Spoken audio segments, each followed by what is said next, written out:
Of course, in some parts of the world, if culture teaches to kill infidels, rooted in scriptures like the Quran, rooted in other scriptures or holy texts, or anything they hold sacred like the Hadith, so of course we're going to have, for example, some radical Muslims. According to RAND, R-A-N-D, I don't know if you mentioned RAND, but RAND is basically an institution, a non-profit institution in Santa Monica.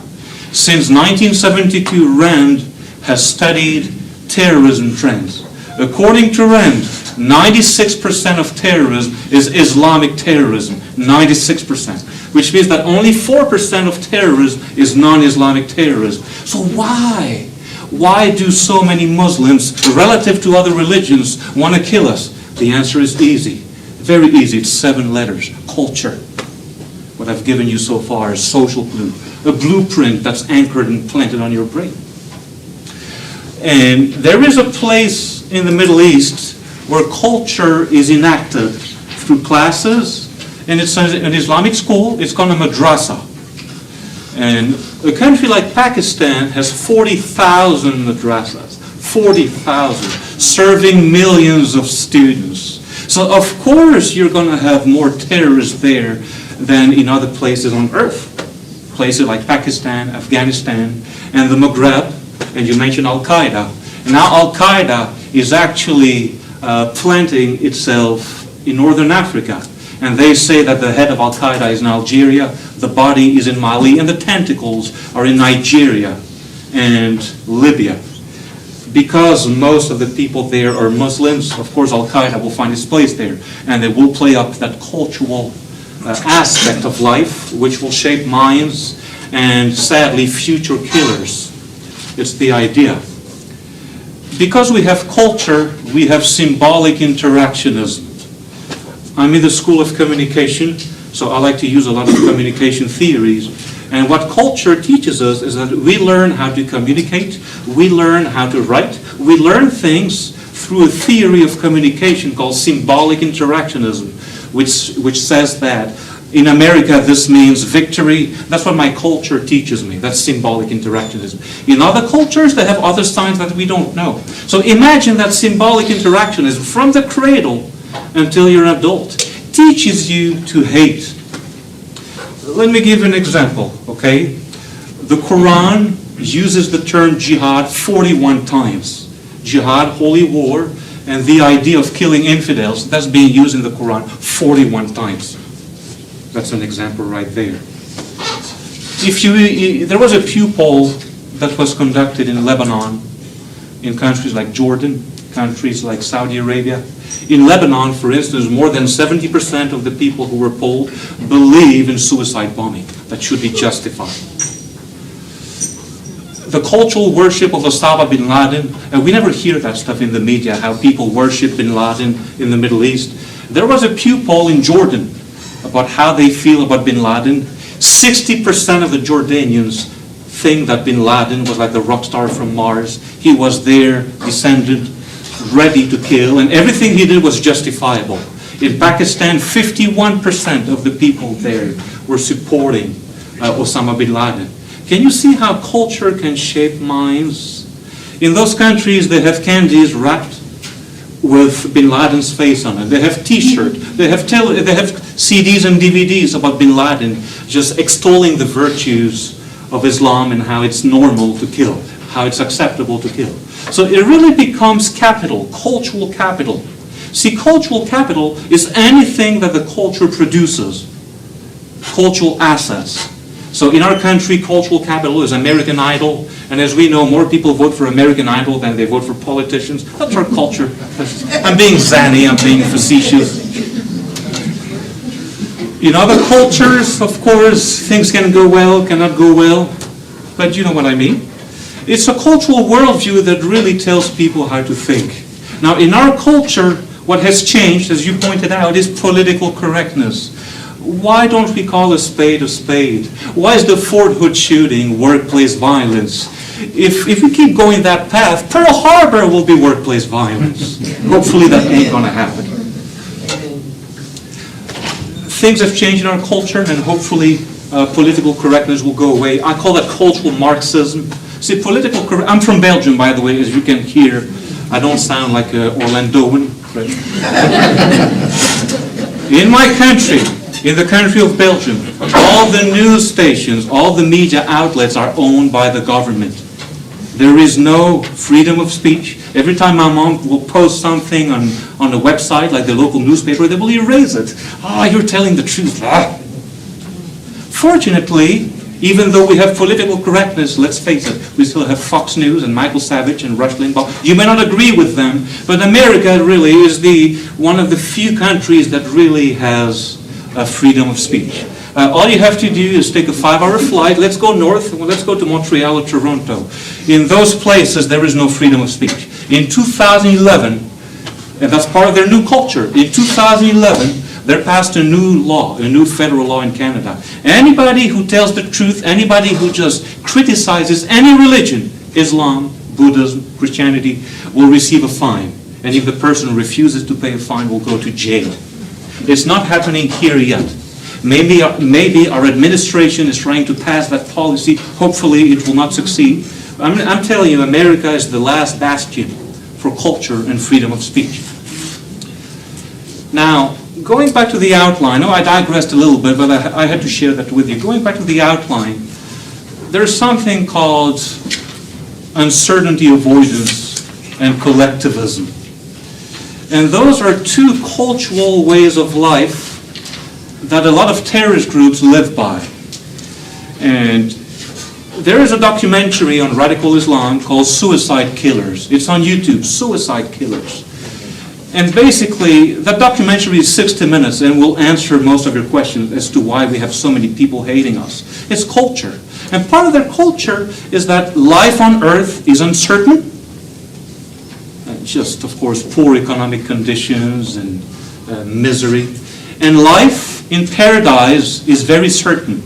And their culture teaches them that once they kill people in the process, if they lose their lives, but they kill infidels in the process, they will have certainty of life in paradise. The Quran says that in multiple places. Chapter 9, verse 111. The Quran forbids suicide except for one thing. Okay? If you kill infidels in the process, then it's fine. Chapter 9, verse 111. If you kill infidels and you die in the process, you will reach the highest place in paradise. Chapter 4, verse 74. Same idea. The hadith, and by definition, a hadith is a collection of sayings by the Prophet Muhammad. The Quran is their holy scripture, and the hadith is what people gathered from what they heard from Muhammad. And they compiled everything and it became a hadith. There are a lot of hadiths. Some of them have less value, less truth. But Al-Bukhari is the main scholar that people believe. I mean, they believe in what he wrote. And he's the main author for the hadith. And according to Al-Bukhari, if you do kill infidels, if you do follow what Muhammad said, it's going to be 72 virgins and 80,000 servants. And that's certainty in paradise. Uncertainty here, certainty in paradise. And you know, the suicide killers were interviewed, and I want my children are 5, when they grow up, I don't want them to be like Superman or Batman or Spider-Man. I want them to be like me. I want them to do the same thing. I want them to kill infidels and to enjoy life in paradise. If a woman is a suicide bomber, she becomes one of the 72 virgins. And she can choose the most beautiful husband. I'm just giving you a few zany examples to illustrate what culture teaches. And I want our government to understand that. Instead of avoiding the issue, instead of being in denial, how about our government just allows our teachers to tell the truth about things like that in the classroom? How about we call a spade a spade? That's what we need to fight for. Now, the other term is collectivism. In a lot of the cultures that really foment the idea of killing infidels, there's a big sense of fellowship. The idea that we have to take care of each other. And fellowship has a better term. According to Hofstede, it's collectivism. the idea that the group is more important, no individual thinking. You need to do this for the group. And we have a lot of martyrs in the Middle East, and the concept of martyrdom is the idea that you die for the group. The Ummah would be the large Muslim group worldwide. Ummah. You die for the group. In the Palestinian territories, and that's very important, in the Palestinian territories, culture will have a set of rules. If your son commits suicide and kill a lot of people in the process, like the IDF, the Israeli Defense Forces, your son will have his picture after he dies. Your son will be on a poster in the street of Ramallah. It's almost like just walking on Hollywood Boulevard. You see DiCaprio, you see Justin Bieber, maybe not that one, but you know what I mean. Then you go to the Palestinian territories, and you see Hollywoodian people who look like Hollywoodian stars. There are people who kill so many other people, but they're revered as stars. Of course, that's going to be incentivizing. And the family gets $2,800 a year. It's about something like $40 to $50 a week as a compensation because their son became a martyr. And you see what culture teaches.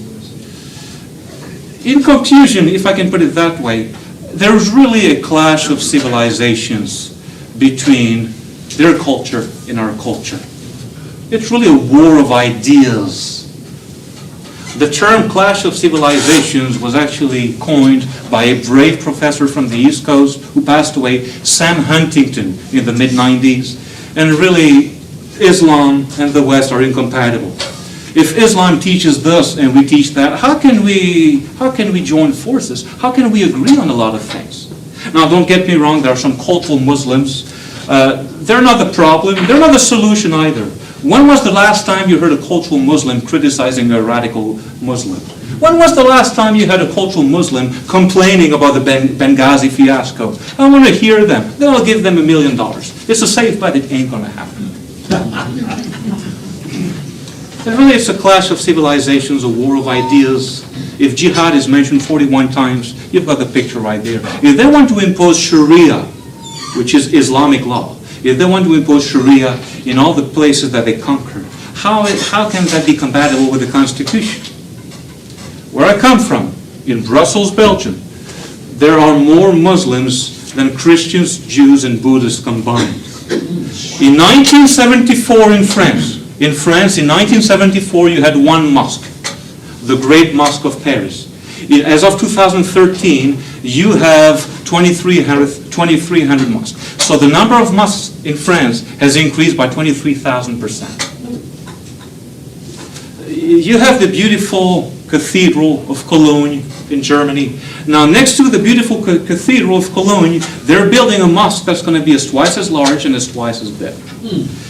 In the UK, in England, you have 90 Sharia courts that operate outside British jurisprudence, which means that each Sharia court in England has its own judge. It's a Muslim judge that allows the husband to beat his wife. Remember, they have Sharia zones, and the British government has no say. Now, is this what we want in the United States? So how do you change a culture? That's another $64 million question. How do you change a culture? Well, you don't try to change it. You just resist it. Let's call a spade a spade. The Fort Hood shooting was terrorism. We need to resist culture, especially cultural invasion. I came to this country because I like the American way. I like this country. I'm pro-American. And if this country becomes like Belgium, we're doomed. It's the idea. Well, it's going to be almost 7. Any questions? I'm sure you have questions. Yes, sir. You mentioned that Islam and the West are completely different, and really, I'm assuming they can't ever agree, which is what's happening in Israel and the Palestinians. Exactly the same thing. That's and right. we tell them they should negotiate. The Israelis should negotiate with the Palestinians, but there's no way they can. And all you have to do is go to the website of the Palestinian Authority or Hamas, that Palestinian terrorist group. You know what it says among many things?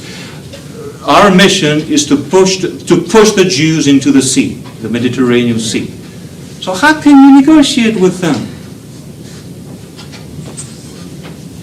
Well, do you think that the White House allowing Muslim Brotherhood activists to be on the White House staff is denial? How can they be in denial? It's there. You know, three answers. Some of them are in denial. Some of them are in bed with them, and some of them are just afraid. They've been cowed by our enemy. What about the $1.5 billion given to the Muslim Brotherhood? Is there something wrong with that picture? Our money? Well, it's probably more than that. Yeah, but that's a start. Jets and tanks. Right? And we've given Pakistan, listen, from 2002 to 2012, we gave Pakistan $23 billion. What did they do in exchange, What do you get in for your return? money? They were hiding Bin Laden. That was our compensation. expensive. Yes, Karen. Okay, so I have two questions, actually. Everybody please. Karen? Yeah, some of the examples that you were giving, are they cultural or is it actually a religious? Is it cultural or is it the Quran? Like the woman, the suicide bomber that dies and becomes a virgin. Is that in the Quran or is that cultural? Well, I will answer your question this way. Many people have, yes, okay, I need to repeat the question, I'm being taped. So your question is Islam a religion? And the examples that I gave you, are they based on religion or culture? I can answer your question this way. Islam is not just a religion, it's an ideology, it's a political ideology which encompasses culture and religion. So it's not just a religious problem there on that front. It's a whole cultural, it's a whole political agenda. And you're talking about a caliphate. I think one of the main mission of a lot of Muslims and Muslim leaders worldwide is to establish a caliphate across the world. A caliphate is a grand Islamic state. And they want every country to impose Sharia. Under Sharia, we're being told how to walk, how to talk, what to wear, and women will have way fewer rights. And everything conflicts with the Declaration of Human Rights. The United Nations passed the Declaration of Human Rights, 1948. What did it say? Every country has no right punishing anybody because of their religion, the way they dress, and women shall have the same rights as men. You have 57 Islamic countries, and I think that 56 Islamic countries out of 57 have violated that Declaration of Human Rights by a large measure. Just my second point was just an observation more of, and I found this to be true in my own life, but what you resist persists. So if we're coming from the standpoint of, we don't want this, we don't want this, we gotta resist it, I think that we're gonna actually keep getting more of it. That's my belief. I think that if we focus more on how do we want to strengthen our country, how do we want to protect our freedom of speech, what kind of culture and civilization do we want to be, and strengthen that, I think that will... How do you want to strengthen our civilization? By welcoming, for instance, radical Islamic beliefs? I think that what you resist or whatever you focus on actually can magnify it. I just think it's something I know that Well, actually, no. European countries made a huge mistake. They quit resisting. So they unfolded the red carpet for a lot of Muslim families to come. And now, a country like England has to say yes to polygamy, has to say yes to honor killing. France, for a long time in France, you could not have any polygamy. Now they have so many Muslims, 8 million of them. And the size of France is like the size of Texas. They have 8 million Muslims in France. They have to say yes to polygamy. They have to kowtow to Muslim immigrants because they have so many of them. So I'd rather take the chance and resist what is our enemy than actually just give up and embrace, those foreign cultures. He was yes, I'll be with you. Yeah. I had a question that you brought up earlier, Yes. which was, I wanted to know what your opinion was, because it was brought up about the gun control issue. And with the gun control, if you have an opinion as to what the ultimate If you can please speak louder. end game is to the enforcement of gun control, the way that this administration is trying to enforce it, and how that plays in possibly to the resistance or non-resistance of the terrorists coming in. So your question are those new policies on gun control part of a long-term agenda to control us? If they pass, yes, absolutely. Yes, sir.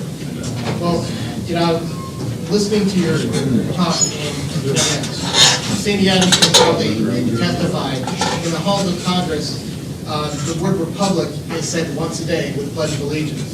And the rest of the day, they talk about America, the democracy, which is the tyranny of the mob. And, all this collectivism that you've been talking about, healthcare, you sacrifice yourself for the benefit of the group. The gun control, you make yourself more vulnerable to the benefit of the group. Class warfare, you have to punish the 1% for the benefit of the group. So we have this in spades in the United States. And, you say it's the last bastion of hope. It doesn't seem to be a whole lot of hope left in America. Well, there's still hope. As long as we have free speech, there's still hope. Right. That's all I can say. Yes. My interpretation of all this is that since we can't negotiate with them, and the only thing a bully understands is force, and the only thing we have is to educate and resist with all our might. Is that my correct understanding? Yes, that's the correct understanding. In my opinion, is the correct way. Thank you. Yes, sir. Using the sports analogy, we're really playing a game. Unfortunately, we're using Western logic as our rules, dealing with an opponent who is using non-Western logic for their rules. Now, how do we play by their rules? We get rid of political correctness, number one. And perhaps it may mean lowering our standards to their levels to play by their rules. So your question is, how do we play by their rules? Well, the answer is 4,000 years old. Know thy enemy. And that was a quote by Sun Tzu. Unless you know your enemy, unless you just use their means against them, we're not going to win this war. Amen. Good. Yes, sir. Your name? I'm Andrew Smith. This evening you've gone ahead, you've identified that terrorism is shaped by culture, and you've gone ahead and again identified that Islam is a major factor or a major culture in play of this terrorism. We've addressed how to resist it, that it's spreading. We've addressed the problem. What is the solution? We've talked about how we don't want it to continue, but how are we going to go ahead and retract it? Because obviously terrorism is something that's going to continue and it's inevitable. But at the large scale that we have right now, if it's going to continue at this rate, it's going to be unsustainable for our culture to have to live within it. So what is the solution? We've talked about the problem. What is the solution to try and repair it? Resistance is just, so we're sitting there, we're saying that we're going to call it terrorism. We can call it terrorism or we can call it a tickle fight. It doesn't matter what we call it. I'm not trying, but the thing is we can call it whatever we want to, and that'll paint a picture in our head of what it actually is. So I understand how we're resisting it, but how are we affecting what their actions upon us? So what is the solution? To elect politicians with fire in the belly. And the place to take it is to the local level. We know that it's not working in the White House because the Muslim Brotherhood is just in bed with them. So I think that by electing local politicians, those who clearly understand our enemies, those who are willing to fight and pass policies and laws that are pro-American, that will be the solution. An example of this is ALAC, A-L-A-C, American Laws for American Courts. And so that addresses I guess the issue locally of not having it spread here. What about, Al-Qaeda and the terrorist groups abroad that are coming and affecting our country? How are we supposed to, address that issue? So that will address the domestic issue, but what about the... Well, Al-Qaeda coming here, that's not up to us. That's up to Homeland Security. I understand that. But I'm saying we're talking about the terrorism, the cultural root of terrorism. So how are we going to address that root? You're wanting to know how do we address the cultural root? How do we respond, basically? Yes, What's the answer? The answer is education. The answer is we educate and we get rid of the political correctness. And we say what it is and why we believe what it is. You know, one of the things I filed, which in my lifetime as a law enforcement officer, being in the military, growing up in a military family, I never in a million years would have thought that I would have found it necessary to file a bill that says that we only have American laws in our American courts. In other words, no other form of foreign law in our courts. Because if it isn't a duly created law by our electoral process, in other words, it went through our legislative process, it went through the courts, it is constitutional, then we're not going to have other foreign laws in our courts. I found it necessary to file that piece of legislation. I was working on one in the state when I got elected to the U.S. House. The U.S. House, I filed it. And the first thing that happened was I went under attack because I was attacking another religion, or no. What I was simply stating, and what we need to be able to stand up and say, is that we have a constitution. It is the basis of how we operate in this country, and it has done so for over 200 years. We follow that constitution, and our laws are created through our constitutional ways, through the legislative process. And some that have been created because of the court rulings and precedents set by our courts. But each and every one of them have gone through a process where you had the opportunity to elect the person who was up there making those laws. You had a say in it. American people have a say in it. So that's how we act. That's how we respond. That's what we need to do. And the education is important because we have seen so many people wanting to sidestep, be very careful not to offend, and I get that. But I also get the fact that we need to put away political correctness when it comes to dealing with this issue especially, because it is a terrorist attack. What happened in Fort Hood was a terrorist attack. It wasn't workplace violence. This is something that we need to recognize and deal with head on. If we do not, it's going to grow. And for those that are in law enforcement, we all know that it started growing in our prisons. So this is not something that's just popped over overnight. It's been here for years, and it's been growing. Thank you. Lots of fingers. How about you help me? Yes, sir, you had, yes. Quiet question. I think what we need is a clear definition of who is an infidel. On the one hand, here's what Israel, the promise of the return of Israel was made in the Bible, it was repeated in the Gospel, it's in the Quran. So those who would violently oppose the long-awaited fulfillment of an ancient prophecy would appear to me to be the infidels. And they're the ones who are calling everybody else infidels. And with that kind of perspective, then you realize that the American soldiers who die fighting the terrorists are the martyrs. Because they're killing the infidels. But so long as we let the infidels call everybody else infidels, we're playing their game. In the Quran, I'll answer the question. So who is the infidel? In the Quran, the infidels are the people of the book. And the people of the book are the people mentioned in the Bible. No. That is Christians and Jews, according to the Quran. No. Yes. The infidels are the ones that don't believe in God. No. People of the book. It's mentioned 100 times in the Quran. Define at least Christian and Jews. Yeah. Yes, sir. What's your name? Name's Will. One of the issues that I've seen is basically today's youth. They're the ones you predominantly see out protesting the war. They're the ones out telling everybody else the Muslims aren't that bad. It's okay to have them here. How do you go about fixing it? It's people my age and younger, even people in their mid-20s, to late 20s. So why are people... How do you get them educated to the... So people are fighting for global peace. But you know, people are like sponges. They believe what they hear and see on TV without absorbing, without processing what they hear and see on TV. So unless we educate them, unless we tell them the truth, and by the way, I wrote a book on the subject. It's 500 pages on terrorism and communication. I promise you that will educate you. So unless you educate people on the subject, they will keep believing the media and just being sponges.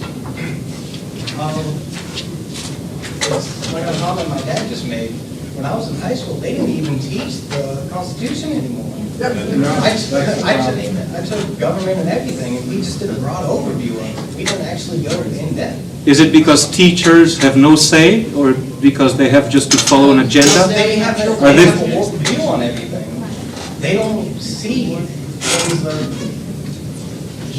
that people should know. They see things in an entirely different view than what would actually help the country, what the country needs. So the question is, why are students not being taught the truth in the classroom? And you're talking about public high schools. Either teachers refuse to tell the truth in the classroom, or they don't have any power to do so. I think it's also related to what he was talking about with textbooks and whatnot. The textbooks are changing, so it's not even teaching real history, it's teaching what they want history to have been, that you know, shows us in a bad light as Americans. Yes, sir. You spoke briefly about France and Germany. During the last couple of years, both Sarkozy and Merkel have said that they realized the danger of being politically correct and how vulnerable it made them. What are they doing in France and Germany now to reverse their own culture of political correctness? Very good question. So how can Germans and the French reverse their own culture? I will answer your question by talking about the fertility rate. Very important. In terms of culture, when the fertility rate in a country or culture is 2.1 or more, it means that people are procreating and the culture is surviving. 2.1. That's the statistical point, very important. When in a culture, the fertility rate, and by the way, fertility rate is the number of children per woman alive. When the fertility rate is below 2.1, the culture is in danger. When it's below 1.8, the culture is irreversible.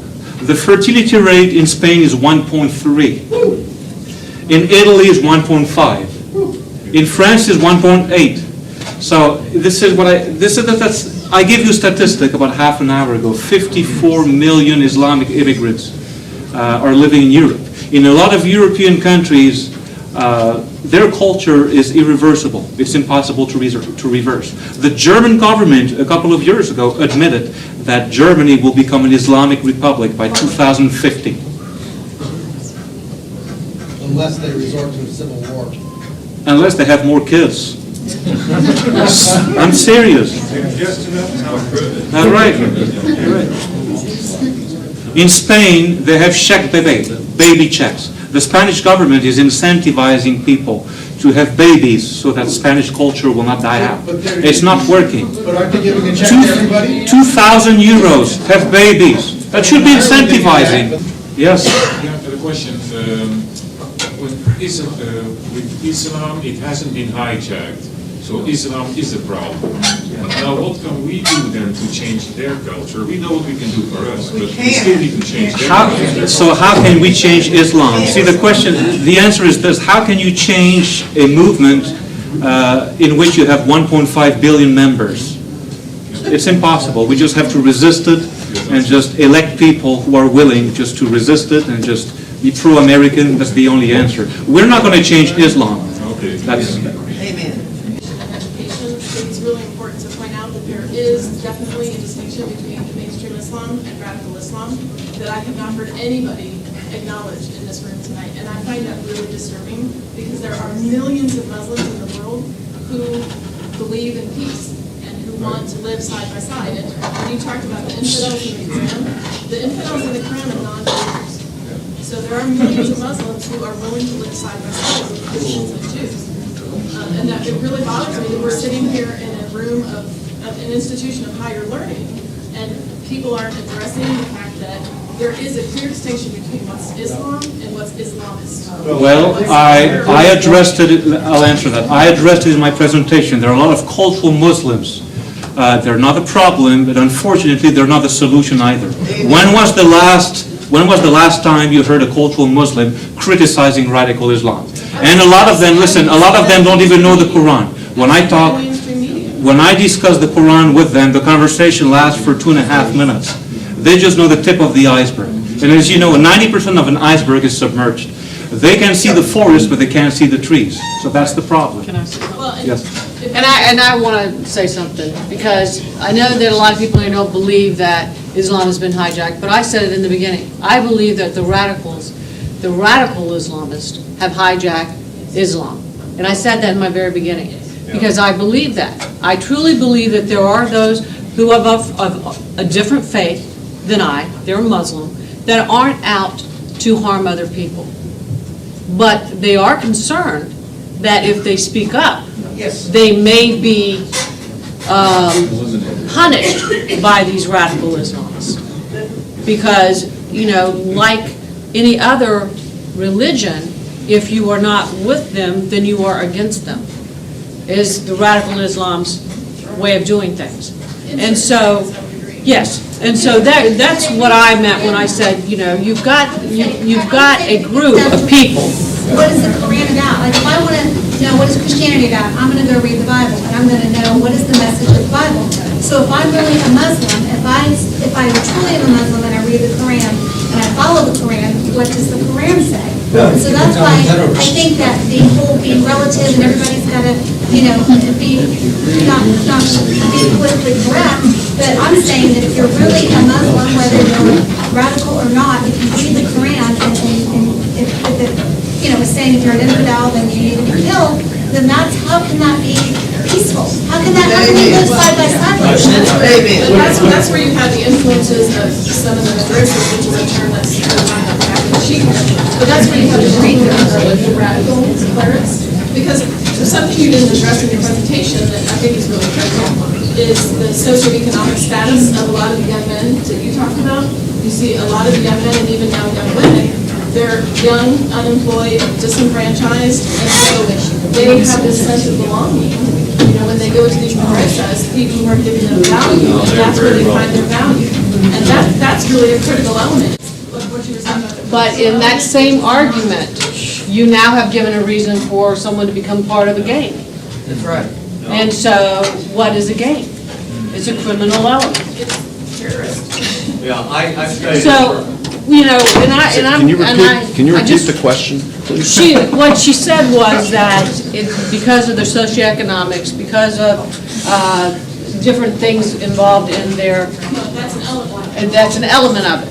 And what I said was, you could say that about becoming a gang member, be involved in gangs. The reality is, in our country, in this great country, we have opportunities if we are willing to work for them. Yeah. And I've heard over and over again how people, you know, well, I guess then I shouldn't be here today. Because, one, I grew up in an enlisted man's family, one of 4 children. And he did what he could to take care of us. And by all accounts, I will tell you, he was a great father and is still a great father.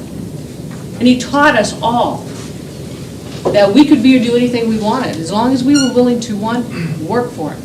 Amen. Work for it. You have to make the choices.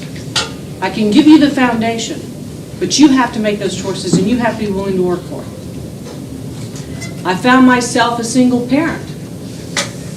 By all accounts, I could have just thrown up my hands and said, you know, I didn't have a high school diploma and I didn't have a job, but I had a child to support. And so I taught her the same thing my father taught me. And that was, you can be anything or do anything you want, as long as you're willing to work for it.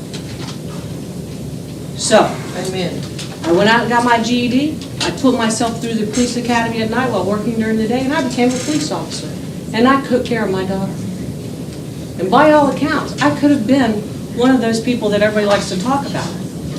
Part of, you know, the people that just give up. The issue isn't, do you have the opportunity? Not here in this country, because you do. The issue is, are you willing to reach for that opportunity and work for that opportunity and grasp that opportunity? And a lot of our children these days are not being taught that. They're being taught that they should be given that. and what I believe from our government is that we should give the opportunity for people to grow. The opportunity, not give them food, but teach them how to grow food. How to, that saying, give them a fish they eat today, but teach them how to fish thee forever. Amen. So these are the things that we are lacking here lately. And that's off topic, but I really believe that we have to think about that. What the doctor said is over in a lot of these Muslim countries, the culture is what's driving this. And it's radicalizing these children very young. And that's all they know. And so we have an issue with how do we address it here in this country? Do we address it for what it is? Or do we try to be politically correct? And see what happens when we do that. We watch as more Americans and more innocent people die. And he's right. I can remember as a police officer looking at these different terrorist groups. And I've been trained, and I worked in a lot of different areas within the agency. And I know there's a lot of people out there that have different ideas, and they have different ways of promoting their ideas, one of which is through acts of violence. But this particular group doesn't care. They're indiscriminate when they attack. And the more casualties, the better for them. And that's where the problem lies. Because there are a lot of innocent men, women, and children who had nothing to do with their fight. And we have to stop being politically correct on this. We have to address it for what it truly is.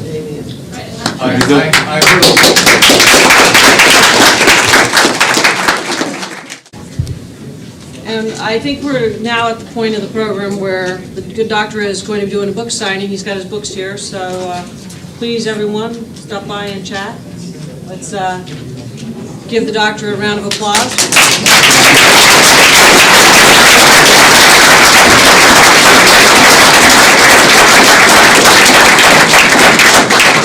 Thank you again, Sandy Adams.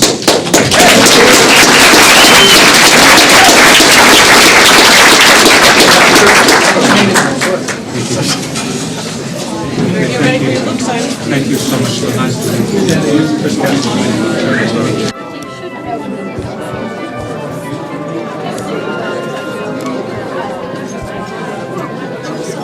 you.